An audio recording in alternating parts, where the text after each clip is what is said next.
परंतु जैसे जैसे समय बीता, श्री डोमनू अत्तर जी सर्दियों के समय में अपने माल मवेशियों तथा परिवार को लेकर वापिस बिलरा नामक गांव में वापिस आए।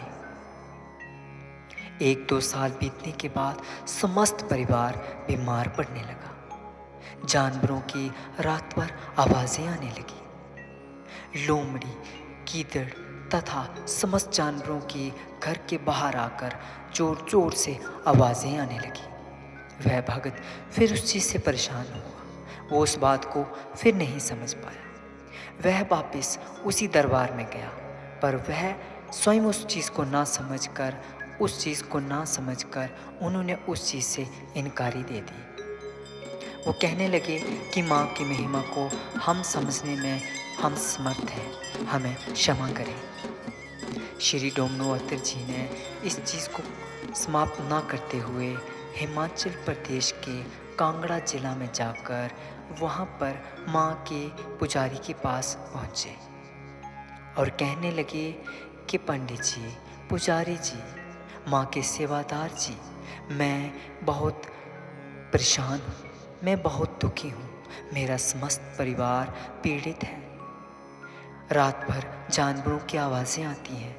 ये माँ की कैसी माया है, ये हमसे कैसी भूल हुई। माँ के पुजारी उनकी तरफ देखते हैं और मुस्कुराते हैं। कहते हैं, माँ ने कहा था मैं तुम्हारी रक्षा करूँगी, मैं तुम्हारे साथ रहूँगी, परंतु तुम अपने समस्त परिवार को, अपने माल मवेशियों को लेकर सर्दियों के समय में वापस आए, परंतु माँ को वहीं छोड़ आए। माँ ने तो तुम्हारी रक्षा करने का वचन दिया था। माँ ने कहा था ना कि मैं तुम्हारे समस्त परिवार के साथ रहूँगी। फिर तुम माँ को वहाँ छोड़ आए, तो तुम्हें पीड़ा का सामना तो करना पड़ेगा। वह उस चीज़ से परेशान हुए और रोते बिलखते दौड़ते वापस आए, अपने परिवार सहित ये बात सुनाई और रोते रोते चौंडीरा टोप नामक जगह में गए और माँ से रो रो कर क्षमा मांगने लगे। कहने लगे, माँ मुझे क्षमा करो, मैं नाबालिग बच्चा व्यक्ति हूँ, मुझे क्षमा करो, मैं तुम्हारी इस महिमा को नहीं समझ पाता। माँ मैं अज्ञानी हूँ, कृपा करके मेरा मार्गदर्शन करें, मुझे क्षमा करें। माँ तो भक्त वत्सल है। माँ ने उन्हें क्षमा किया और कहने लगे कि मैंने तुम्हें वचन दिया था मैं तुम्हारे समस्त परिवार के साथ रहूँगी, मैं तेरे परिवार के साथ रहूँगी। मैं फिर से तुम्हें कहती हूँ कि तुम अपने परिवार के सहित मुझे बिल्लर नामक गांव में ले जाओ तथा वहाँ पर एक खूबसूरत भवन बनाओ। मैं वहाँ पर तुम्हारे समस्त गांव वासियों की तथा तुम्हारे समस्त आने वाले पीड़ित लोगों की, दुखियों की सहायता करूँगी, उनकी रक्षा करूँगी, उन्हें दुखों से दूर करूँगी।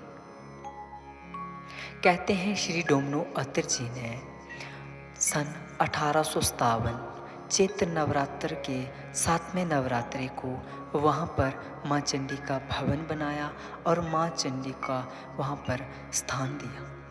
माँ चंडी की ज्योति वहाँ पर जगने लगी और उनकी महिमा का प्रचार होने लगा। माँ चंडी उनसे फिर से एक बार सपने में आके कहते हैं कि तुम एक बार 4 साल में 3 साल बीतने के बाद चौथे साल में जो जगह जहाँ से मैं आई हूँ, चौंडीरा टोप, वहाँ पर जाकर मेरी छड़ी को ले जाकर वहाँ पर उस दरबार में दर्शन करा लाना। वह भक्त उस चीज़ को मान गया। कहते हैं तत्पश्चात वहाँ पर रौनकों से दरबार भरे रहने लगा। लोगों के दुख दर्द दूर होने लगे, पीड़ित लोगों पीड़ा से दूर होने लगे, समस्त समस्याओं का हल मिलने लगा। श्री डोमनू अत्तर जी की चलाई हुई ये रीत सदियों से चलती आई और तत्पश्चात उनके सुपुत्र श्री चंदू चेला जी माँ के सेवादार बने।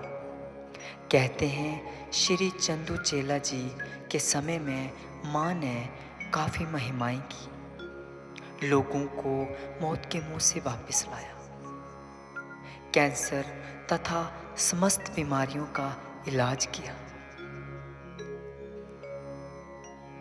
कहते हैं कि हर समस्या का समाधान श्री चंदू चेला जी के समय में मिलने लगा। आसपास के सभी लोग वहाँ पर माँ की महिमा का प्रचार तथा उनकी ऐतिहासिक गाथा को सुनने लगे और माँ की सेवा में लगे। श्री चंदू चेला जी, उनका स्वर्गवास होने के बाद उनके पुत्र श्री विष्णुलाल चेला जी वहाँ पर अभी इस समय वहाँ पर माँ की सेवा में उपस्थित है और उनको से दरबार भरा रहता है। जागरण तथा अन्य कथाएं होती रहती हैं, भक्तों की भीड़ लगी रहती है, जो चाहो वो वर मिलता आया है।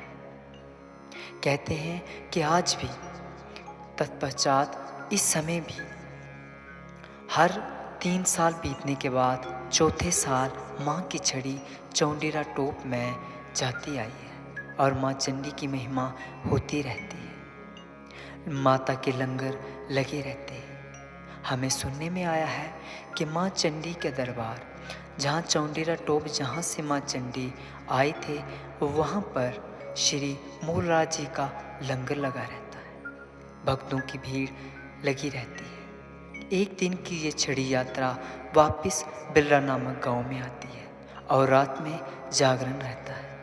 श्री स्थानीय कलाकार श्री पवन भारद्वाज जी माँ के लाडले तथा उनके सेवादार वहाँ पर सेवा देते हैं और माँ चंडी की महिमा का प्रचार करते हैं। मैं बनी के तथा हिमाचल प्रदेश के अन्य समस्त भक्तों से यह अनुरोध करता हूँ कि माँ चंडी की ऐतिहासिक गाथा को सुनकर उस दरबार में हर साल कार्तिक महीने तथा नवंबर महीने में ये छड़ी यात्रा चौंडेरा टोप जाती है। मैं आप सभी लोगों से अनुरोध करता हूँ कि उस जगह पे आए, माँ चंडी के दर्शन पाएँ तथा उनकी महिमा को सुने तथा उनका आशीर्वाद पाएँ। जय माता दी, जय चंडी माँ।